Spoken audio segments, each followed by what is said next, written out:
Vice President, board members, staff, and guests. Tonight, we have three outstanding gentlemen to honor. Before we begin, I'd like to first ask Ms. Sharon Ritchie, BISD's Volunteer Mentor Specialist, as she will be presenting our first recognition to honor someone who is no stranger to this board or our school district. Mr. Jim Martin, would you and Mr. Massey please come up to the stage?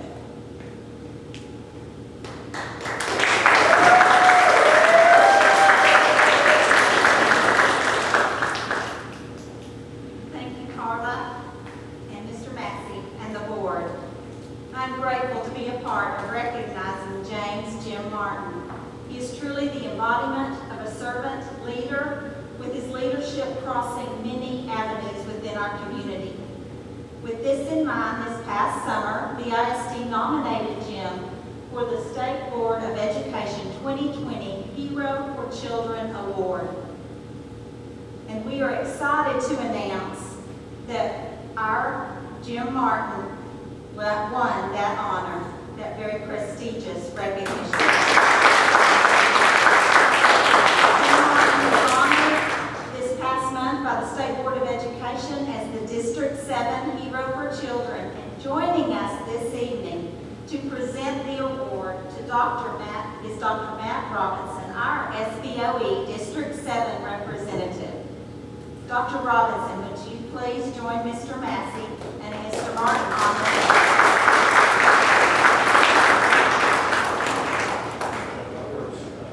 From serving on the Lake Jackson City Council as the city's youngest mayor to establishing Brazos Wood and Brazosport High School's Interact clubs, Mr. Martin has made his mark and then some.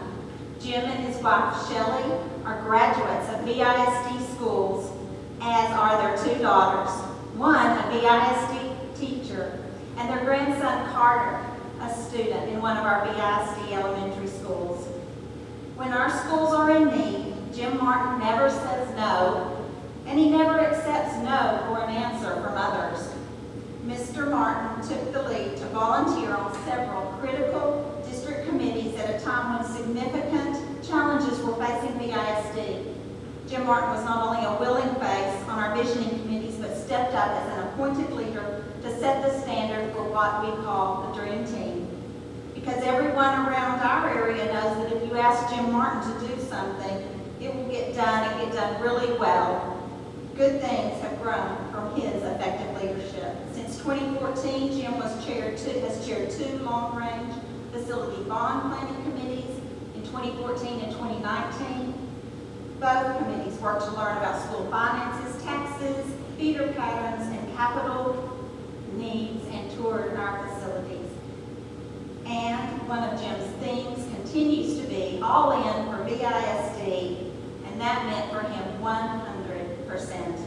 Jim has worked tirelessly as an organizer for the core BISD Political Action Committee to get the facts out about the bond referendum, and was instrumental in the 2014 bond winning 66.81% of the vote, and the 2019 bond winning 78.69% of the vote.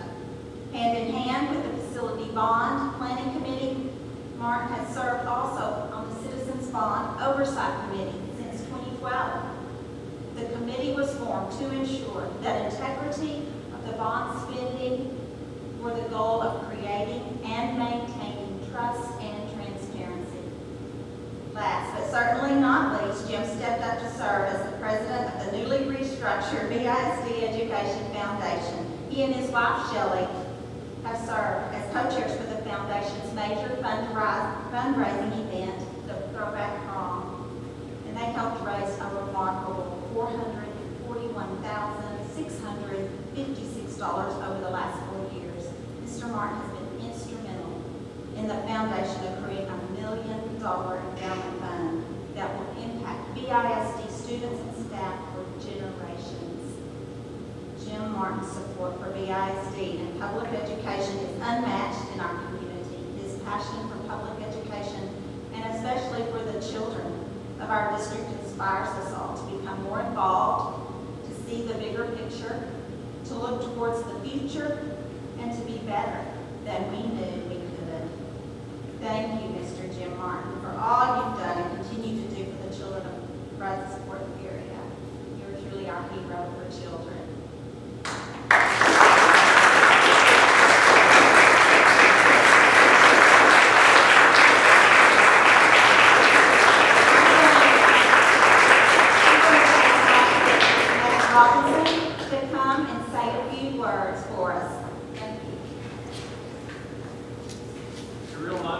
be here tonight. I'm back. I've been back here many times, but 82 was when I was here, graduated from that high school over across the street over there.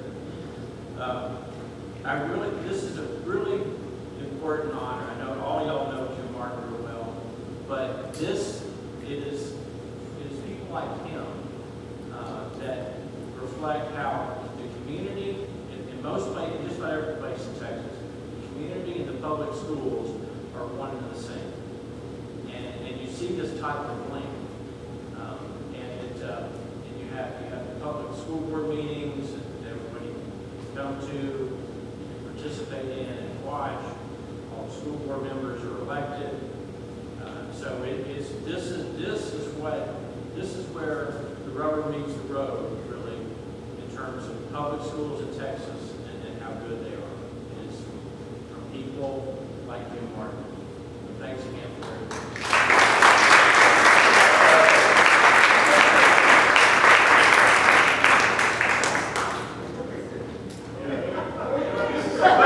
Y'all know I'm not going to go without talking.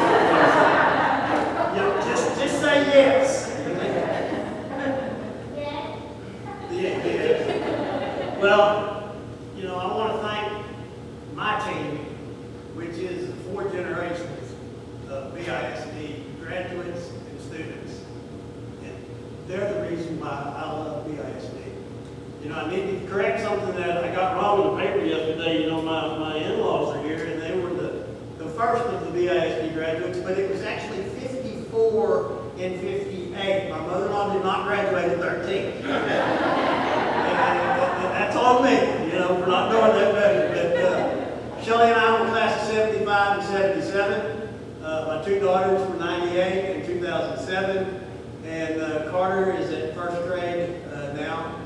And I don't even want to try to do the math. I don't know what class he'll be. But we have 2 in waiting, got a 2.5-year-old granddaughter and a 2-week-old in 2 days grandson. So it was very important for me and my team that BISD has another good 50, 60, 75 years in it. Again, it seemed like it took longer for her to say what I've done than it took for me to do it. But I've enjoyed every minute of it, and I don't know what course others may take. But as for me and mine, we're all in for BISD.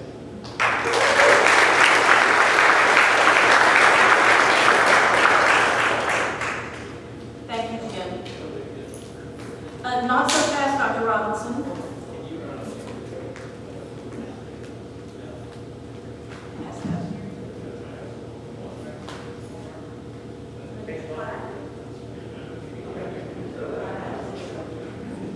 Then I've been mumbled at talking to.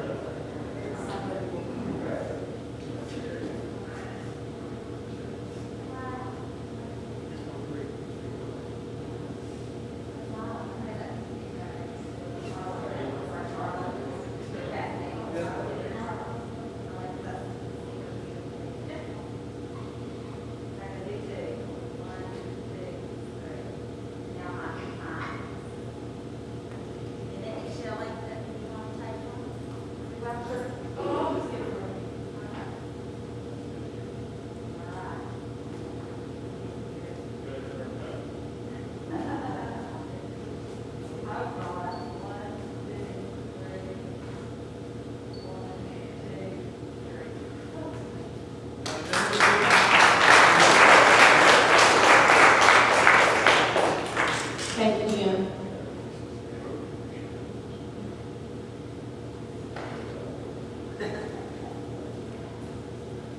Dr. Robinson, BISD created the Extra Mile Award several years ago to recognize individuals or groups of individuals for their dedication to students and their willingness to go the extra mile for BISD. And tonight we would like to recognize you, Dr. Robinson, for doing just that, for going the extra mile for our students and for all public school students in Texas. Board members, staff, and guests, Dr. Robinson does serve the State Board of Education as a tireless advocate for students, educators, and parents. Dr. Robinson was elected to the SBOE in November of 2018 and began serving in January of 2019. In this short time, Matt has already contributed a great deal to our public schools. especially the ones he serves in SBOE District 7, which includes Brazoria, Chambers, Galveston, Hardin, Jasper, Jefferson, Liberty, Newton, Orange, Sabine, St. Augustine, and Tyler counties, as well as parts of Fort Bend County. What you just heard from Matt is that he is one of our own. Matt grew up in Lake Jackson and was a 1982 graduate from Brazos High School. And many of you may know his mother, Judy Robinson, a longtime Brazosport ISD teacher, now retired. With a firm footing in public education himself, Dr. Robinson is known as an unwavering believer in strong public schools, with high-quality teachers utilizing modern instructional methods with continuous focus on family involvement. Matt was elected to the Friendswood ISD School Board in 2008, where he served until his election to the SBOE. As a Friendswood School Board member, Dr. Robinson was selected to be a part of a group of 36 school board members from across Texas who met in different locations across the state as part of the Texas Association of School Boards program, Leadership TASB. This opportunity enabled Dr. Robinson to see firsthand the challenges public schools face throughout our state. For his hard work and dedication, Robinson earned the designation as a Master Trustee through his training with the Leadership TASB program. Utilizing his experiences, Dr. Robinson has brought his breadth of knowledge to serve on the SBOE's Committee on School Initiatives. This committee oversees issues such as the State Board of Education Certification Rule Review, appointments to military reservations, as well as special school districts boards of trustees, school board member training, and the development of the Texas Long Range Plan for Public Education. Dr. Matt Robinson and his wife Pam have 3 children, all graduates of Texas public schools. Thank you, Dr. Robinson, for being a champion for public education, and especially for thousands of children that attend school daily in SBOE District 7. Thank you for choosing to go the extra mile for all of us. Thank you.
Commissioner Donald Payne, better known as Commissioner Dude Payne, is a third-generation Brazoria County resident from a family known for their many gifts of service to our community.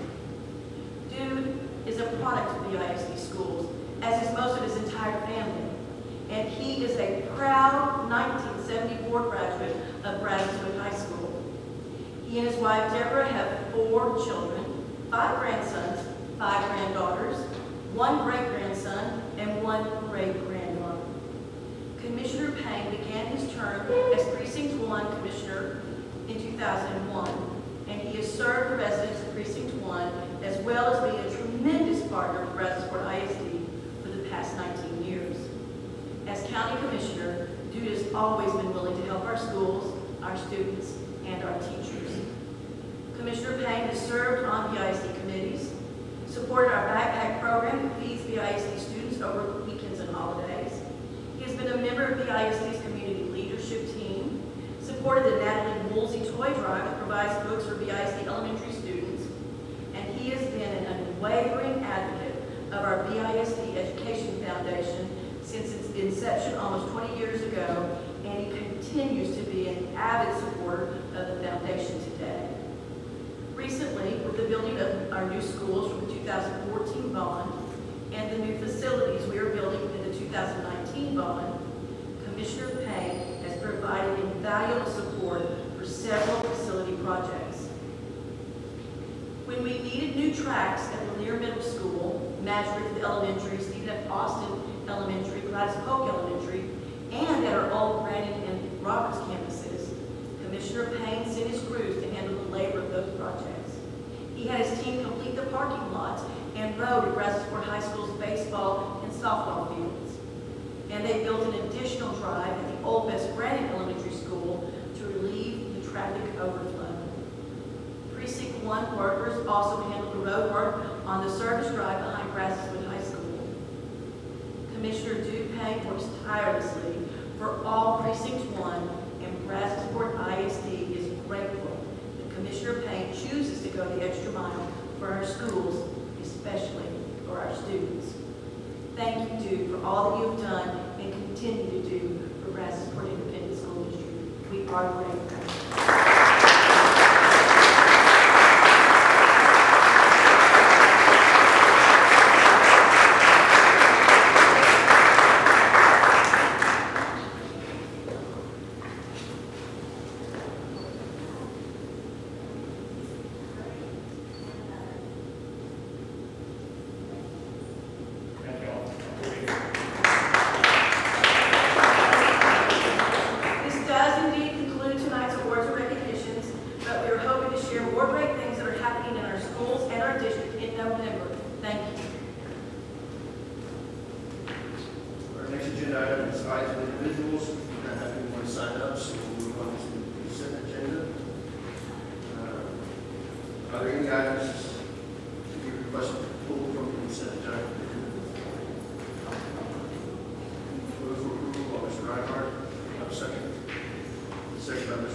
Action item, consider the declaration of land BCAT number 34047 adjacent to the Lighthouse Learning Center as surplus property and authorization to solicit bids.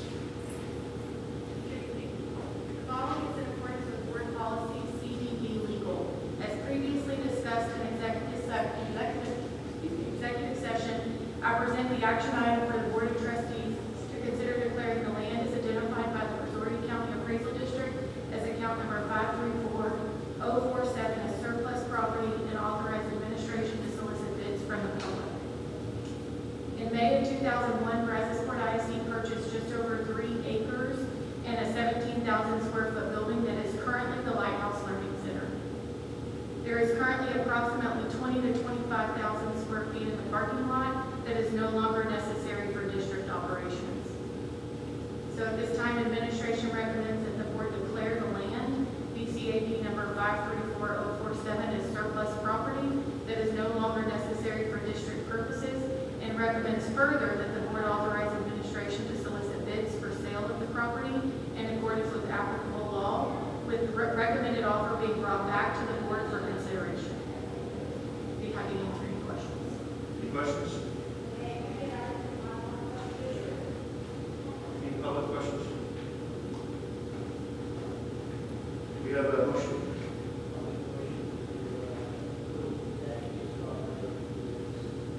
We have a motion to second. Mr. Reinhardt, original motion by Mr. Dunn. All those in favor, signify by saying aye. All those opposed? Motion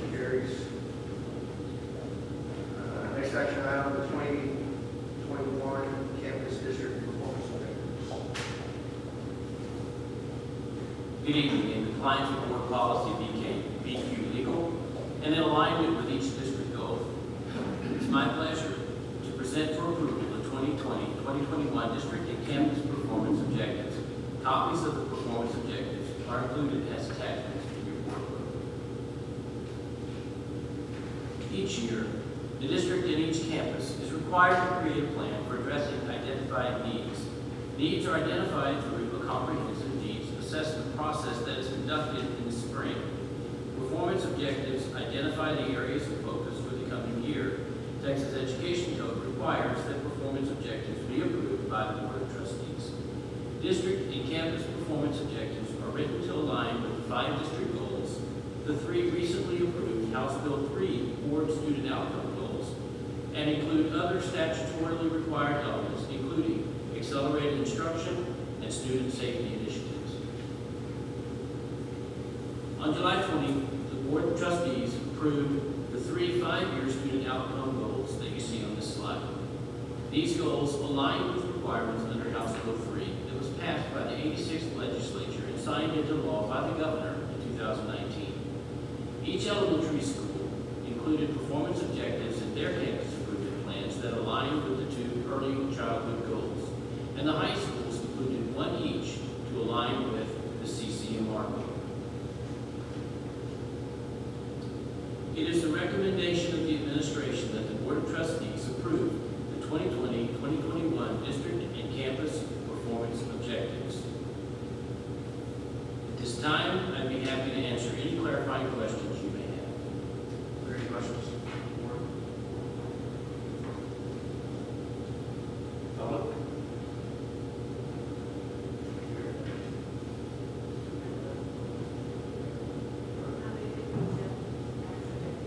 We have a motion for approval, second. Second by Mr. Dunn. All those in favor, say by saying aye. All those opposed? Motion carries. Thank you, sir. On the report section, we will allow public comment after each report item. First one is our bond planning and construction update.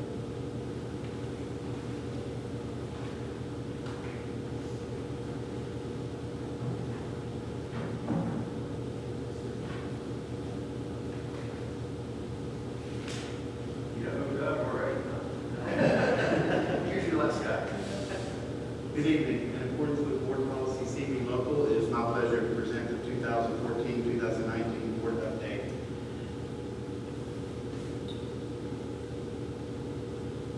As of October 13th, total POs issued for 2014 for $145,297,921, or approximately 83.3% completed or in progress. For 2019 bond, total POs issued of $148,443,369, or approximately 55.6% completed or in progress. Bond projects currently under construction, the new Roberts and Brandon Elementary projects. I'm still leaving those on there until we get the final CO from the city of Lake Jackson. And that's for the entire, all phases of the project. New Brasswood Multi-Sport Fieldhouse, we're still finishing up a few minor items on that one. And the Brasswood CTE and the main campus projects. I left these slides, these are from last month, from the drone pictures for Roberts and Brand. And for the field house, these were just taken last week.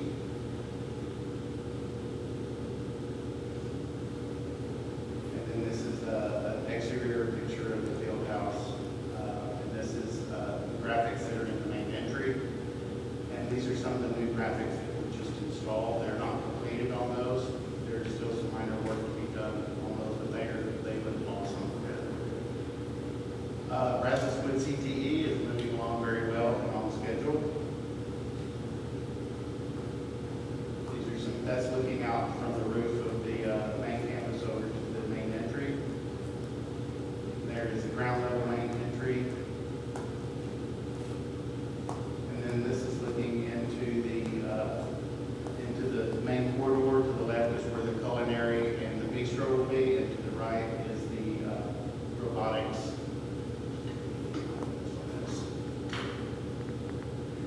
wanted to be a little more specific on some of these. Since they're starting to shape up and you get an idea of what these spaces really look like, it's turning out very awesome. This is the Vet Tech Lab, and those are windows kind of in a corner that look over towards the 9th grade center. This is floral design, and the big space over to the left is where the big the big cooler goes. It's like the glass stand cooler. And this is the robotics and rocket science labs, and the big beam that goes across, that's where a folding partition goes that will actually have writing surfaces on it. This is the manufacturing and welding lab, and then the windows up above are where you can look down into the lab from the corridor upstairs. This is the men's restroom, one of the men's group restrooms. And this is a corridor on the second floor, and to the right is where the elevator is.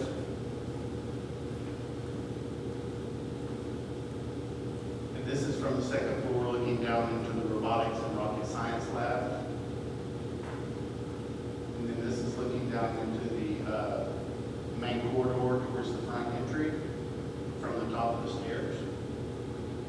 And then this is up in the STEM loft that looks down into the rocketry and science labs.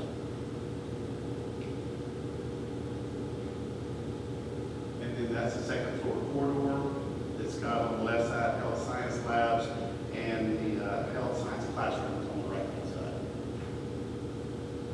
Brazos Wood main campus is moving along very well, even though we don't have things going up in the air yet. We have concrete going down on the ground, and that's excellent progress. To the left was taken earlier, or late last week. You can see where the blue is on the left hand part of the photograph. They were getting ready for the concrete.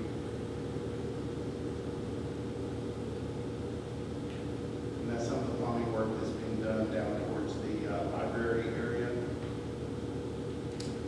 And they're pouring concrete up against the existing building where the buildings will connect, and you can get a better idea of how they connect the buildings right there, which is actually ends up being the corridor. And I would be happy to answer any questions you have. I assume the CTE building and the high school has similar finish outline. Yes. They will all coordinate, the field house, the CTE, and the main campus will all coordinate with each other. Any other questions? Oh. Thank you very much. Thank you. The next report is language acquisition program evaluation.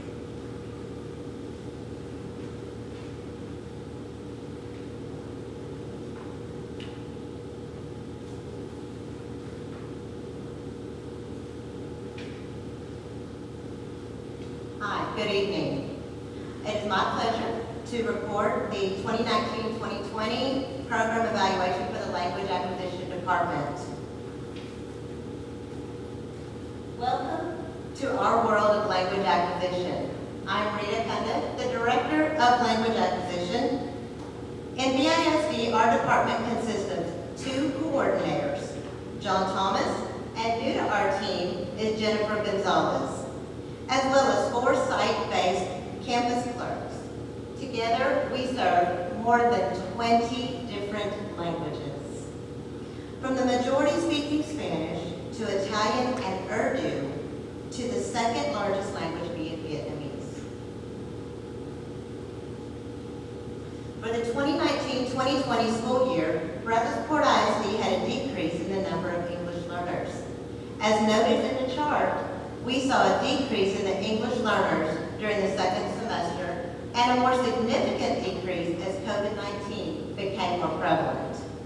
We currently have 1,364 English learners in the district and 11,425 total students. We are proud to share that our district has overcome bilingual staffing challenges that we saw a few years ago and are happy to announce that we are currently fully staffed with certified bilingual teachers.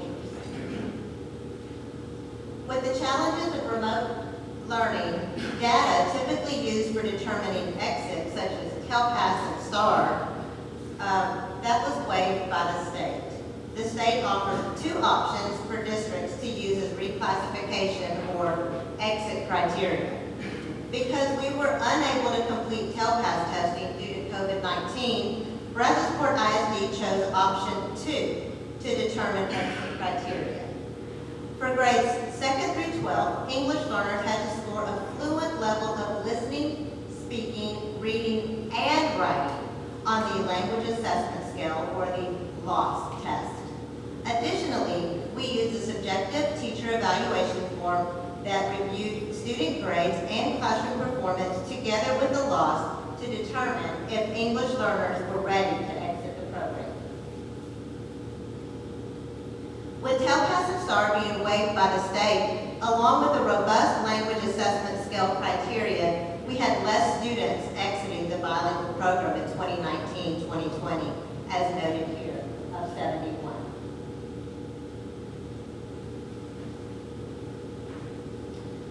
Freeport Intermediate has the most English learners of all intermediate schools, and as noted here, has the most students exit for the 2019-2020 school year.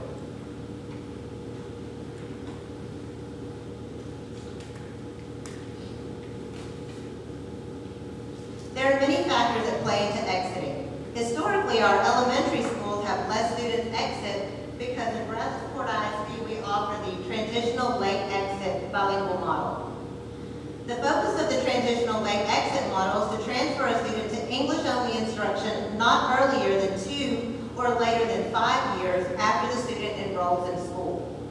Additionally, students in our secondary schools face the task of meeting the tough exit criteria set by the state. However, once students do meet that exit criteria, we have found through our monitoring process that they are very successful long-term. Based on the state assessment data for ELs, BISD will continue to provide the 7 steps to a language-rich, interactive classroom training from Silence for all schools. The language acquisition department's goal is to train all teachers in Silence 7 steps training to ensure supports are provided to our ELs in all classrooms. In addition, LAD, or Language Acquisition Department, has purchased the Elevation platform.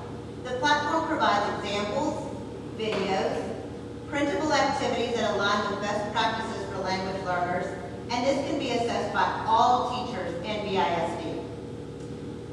Training for Elevation will be ongoing.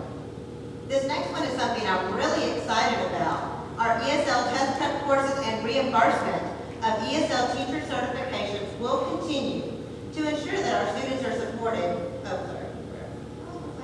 Yes, to ensure that students are supported at all grade levels at our schools. We have had over 28 teachers this year that have taken advantage of this training opportunity. Our department will support our ESL and bilingual teachers through professional learning communities that focus on specific strategies. And lastly, our department will conduct the state-required trainings for all language proficiency assessment committees to ensure compliance with the appropriate identification, assessment and document review, placement, instruction and interventions, collaboration, annual review, assessment, and parental notification of English learners. At this time, I'll take any questions or cualquier pregunta. I just want to say that in the classroom, when non-English speaking child comes in, you have 2, one that grasps the learning, you'll have one that gets confused. And I've seen our program over the last few years really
did see some, we can also, had some parents contact us and say that they were in Mexico. Some, couldn't really get back. There were a lot of travel restrictions.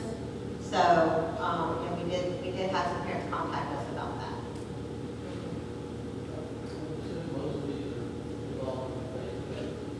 I'm sorry. I don't have those numbers in front of me, but I can get them. We do have some at-home virtual learners that are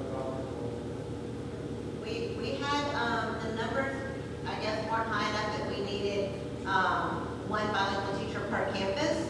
We have one bilingual teacher that's servicing all first graders for the district. So that gives you about the numbers, like, we have per kinder servicing all of the bilingual for the district, first, second, third, and fourth.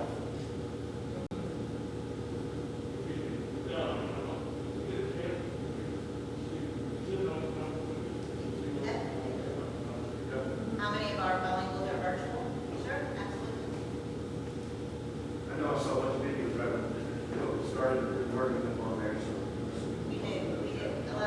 Like I said, we did have, some grade levels, we had 2 bilingual teachers per grade level, but after the 9 weeks, we currently only have 1 bilingual teacher servicing each grade level for the whole district. So 1 kinder for the district, 1 first grade for the district.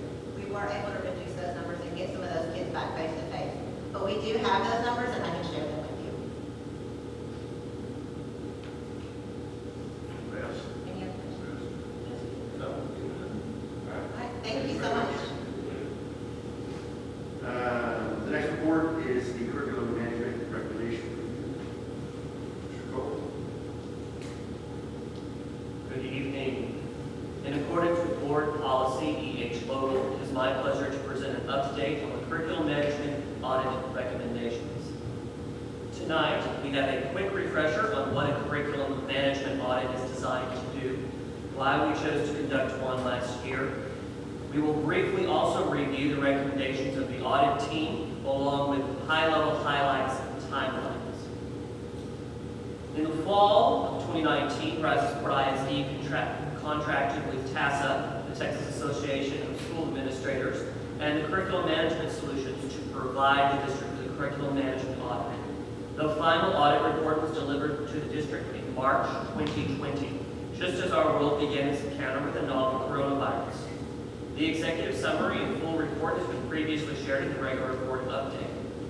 A curriculum management audit is ultimately a tool to analyze the effectiveness of procedures and processes across the district. It provides a unique and independent review of policy, curriculum, consistency, and equity in schools, and program implementation, along with the effectiveness of programs and their monitoring. Additionally, it examines processes related to the use and allocation of budget and resources. It is quite important to note that this audit is a deficit audit. It does not seek to highlight the great practices in a district. Rather, the attention is focused on providing external feedback for how we can get better. The recommendations provided are generally intended to be evaluated and implemented over the course of 3 to 5 years. So why did we embark on an audit last year?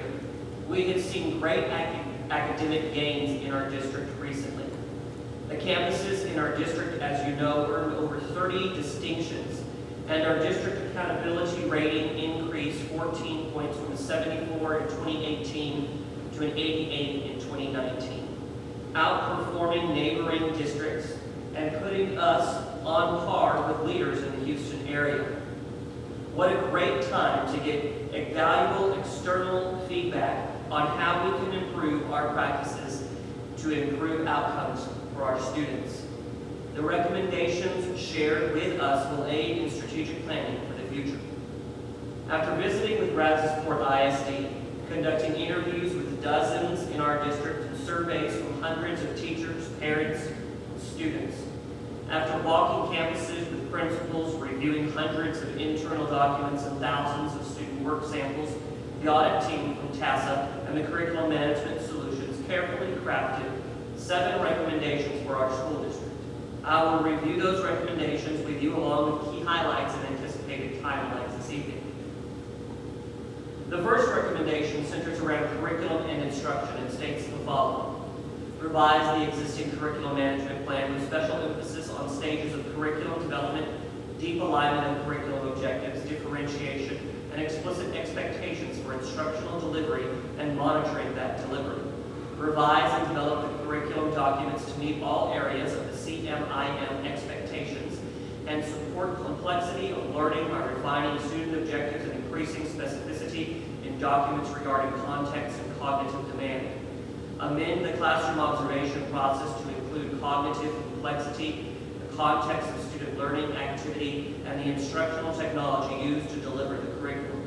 Standardize administrator classroom observation protocols for monitoring curriculum implementation. So what are the key highlights from this recommendation?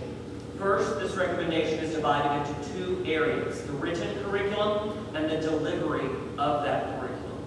As it relates to the curriculum, the two key areas that were identified for improvement are clarifications related to the processes and procedures and the improvement of our existing documents.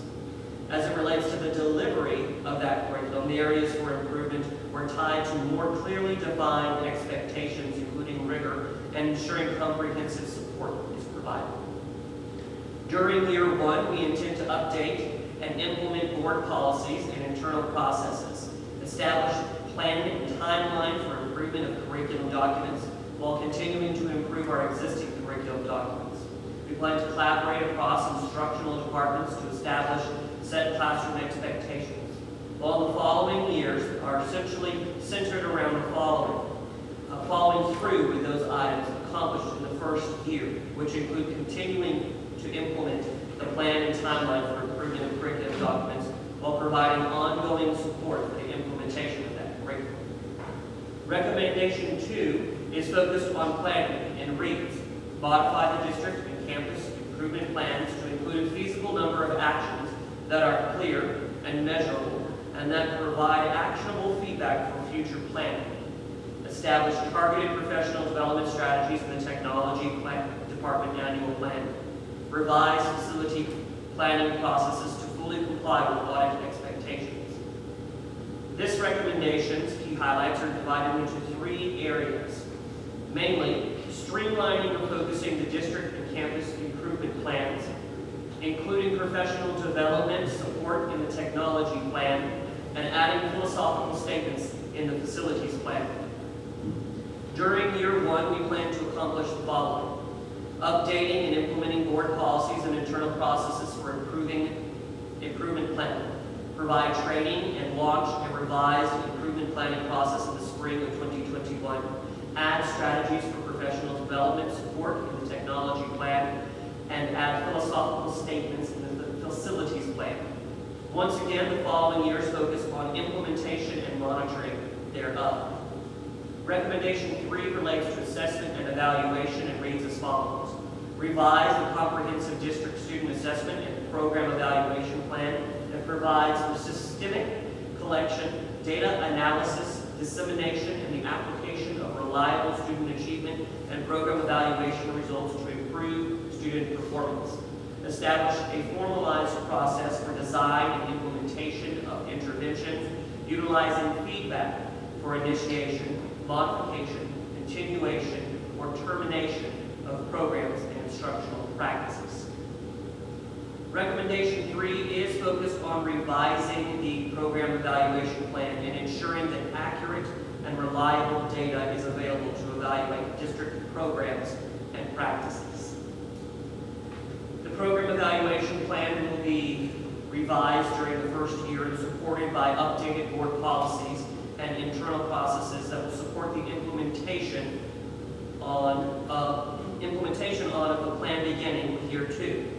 In years 2 through 5, we will implement a system to identify areas in need of further assessment data for program evaluation and a process to provide such assessment data. This will support the ongoing implementation of the revised program evaluation plan. Recommendation 4 centers around the organization and operation of the district. It says, adopt and implement updated and revised or new board policies to provide clear direction for the educational program and operational functions to clarify expectations regarding organizational coordination and decision-making, redesign the organizational chart to adhere to the audit principles of sound organizational management, strengthen and update job descriptions to support curricular linkages and reflect impending organizational changes. There are 3 key components from recommendation 4 to highlight. First is to ensure that board policies are aligned to the educational program and operational functions by ongoing policy reviews. Second, ensure job descriptions include key elements highlighted within the curriculum line, such as chain of command, curricular linkages, and budget responsibilities. This includes job description actions and recommendation 7, as we will see later. Ensure proper administrative regulations are created to create, review, and update job descriptions as defined on a defined calendar. Once again, year 1 focuses on planning and processes, while year 2 focuses on the implementation. We do anticipate that all job descriptions should be updated this year as well. Recommendation 5 is fully focused on the development of a district-wide coordinated professional development program. It states, develop a system-wide coordinated professional development program that includes a clearinghouse function, on-the-job application opportunities, and is evaluated in an ongoing manner to ensure change that impacts student learning. The key focuses of this recommendation are to develop a comprehensive professional development plan, provide job-embedded professional development, and implement a process for ensuring follow-up and implementation of professional development activities. In year 1, we intend to update and implement board policies and internal processes related to professional development. Develop a multi-year professional development plan focused on the implementation of the written, taught, and tested curriculum. While in following years, we will focus on implementing, monitoring, and refining the professional development plan. Recommendation 6 focuses on equity and states, monitor and provide equal access to comparable programs, services, and opportunities to impact student achievement. Take steps to ensure equitable resources based on student needs. Recommendation 6 closely aligns with the closing the gaps domain in the state accountability system. The focus of this recommendation is on ensuring that all students, regardless of economic status, race, gender, or program, have equitable access to a high-quality education. Developing an instructional model centered on targeting student strengths and weaknesses as highlighted by achievement data will be the result of implementing this recommendation. In addition, a walkthrough system to monitor the implementation of the instructional model will be developed. In year 1, policies and regulations that support equitable access to a high-quality education will be created, along with a classroom instructional model and walkthrough protocols. In years 2 through 5, equitable access will be measured using a variety of measures, and the instructional model and walkthrough protocols will be fully implemented, monitored, and refined. Recommendation 7 focuses on the fiscal resource planning that states the following. Develop and implement a 3-year plan that fully aligns district resources to curricular goals and strategic priorities that includes systematic cost-benefit analysis to assure that expenditures are producing desired results and are directed to the areas of greatest need. Recommendation focuses on the 3 key areas of updated job descriptions, as previously shared, tying program evaluations to the budgeting process, and the prioritization of resources. During year 1, the plan is to review and update board policy, establish a process for program evaluations, which is part of a prior recommendation. Then in subsequent years, implement processes for conducting program evaluations, create a plan or timeline for connecting the budget to curricular programs and priorities, and provide ongoing support for implementation of program evaluations and allocation of resources.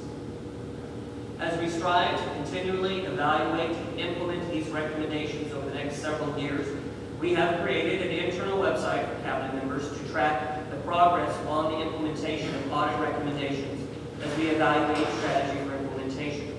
Many of these, of course, which require cross-departmental collaboration as we work to ensure the best practices become part of a culture of high performance in a district that sets the standard for educational excellence. We are excited to see how this work will ultimately impact student learning, and we will keep the board updated on progress regularly. This information is report only, and I am happy to answer any questions you may have. Does anybody have any? I've got a few things I'd like to say, but I'll let you go first.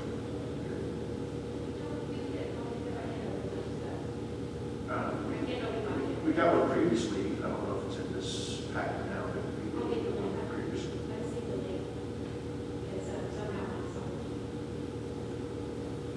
I think it's pretty interesting that some of these are very basic and generic in nature, which is good. I think my interpretation of what I just heard, and I've seen in this thing, is that they're nitpicking. Our biggest deficiency is that we don't have job descriptions correctly. We're doing pretty good in the district. So I know there's a number of things in here that we can do better in, and we will do better in, but most of these things we've touched on and done. Some of the things are more around documentation than necessarily implementation. Success of. I know a lot of the tech things that we've had are all part of our culture and part of what we've been doing on a daily basis for the last 7 years, 6 years. So they may not be documented properly according to these people, but they're embedded in our culture and our staff. And I think our staff are embraced it. Are implementing that great. So I guess it would be interesting to know if there were some more specific items underneath some of these recommendations that they identified that was in a certain area, certain school, or certain district-wide, things like that. We don't have to get into that right now, but all things considered, I think we did really well. I think they're picking things that they're important. Well, I understand, but there's still work to be done, but the things that they're going through, it's fine tuning. It's not reading.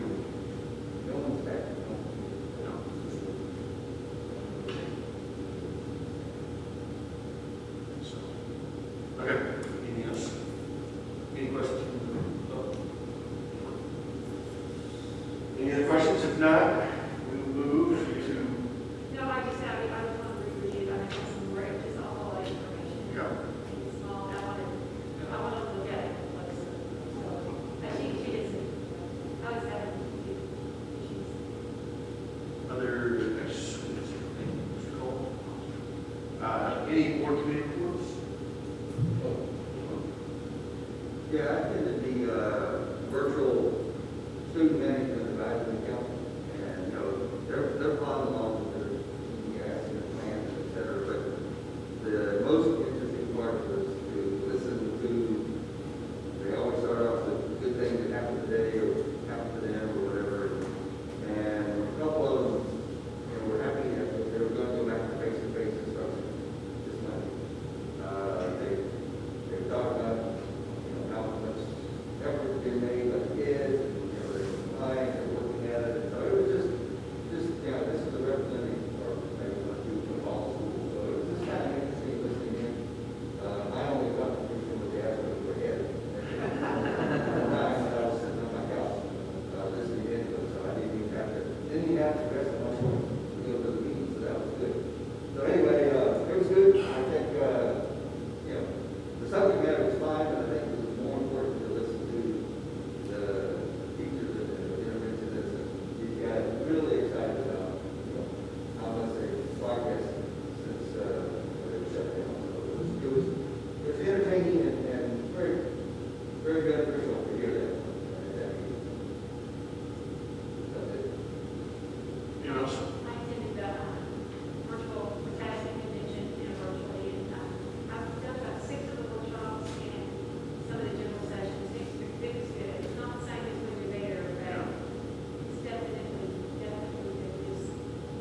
sit in the living room and watch it for an hour, you know, it's got some good.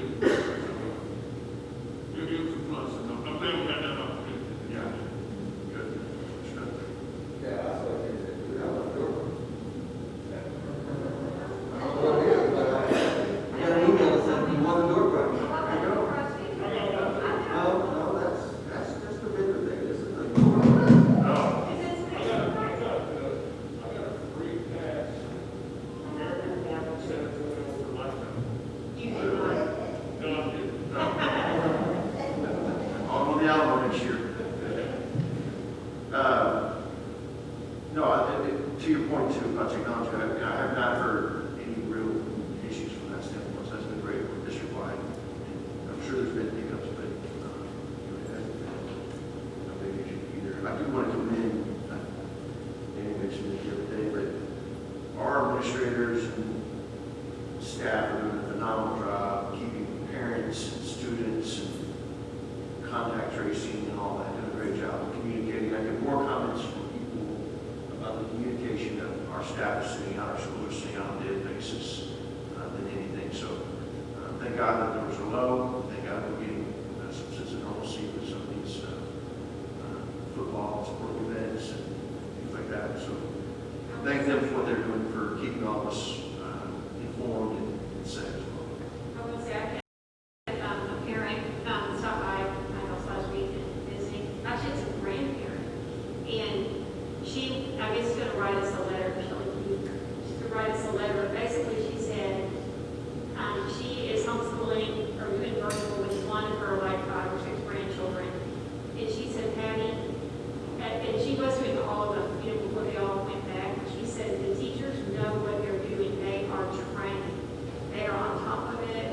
They're really very well trained. And if we have hiccups, they're right there. And she's really highly complimented our district. And I have heard that from a few other folks too. So I think they've done an excellent job with all the changes that they had to go through. So I was really glad that Jerry wrote the letter from the board to the staff. And I was very happy with that. Any public comments? All right, our next work session is a regular scheduled board meeting, scheduled board meeting on November 16th. We're going into executive session. Yeah. Regular schedule. Executive session meeting called for the purpose of permitted by the Texas Open Meeting Act, Texas Government Code, Section 551.001 through 551.146, Section 551.071, consultation with attorney, Section 551.074, personal matters, and we will return shortly. Executive session time is 7:04 p.m. Action item, superintendent appraisal measures, public, do I have a motion to approve the superintendent appraisal measures? Motion, second. Second, all those in favor, say aye. All those opposed?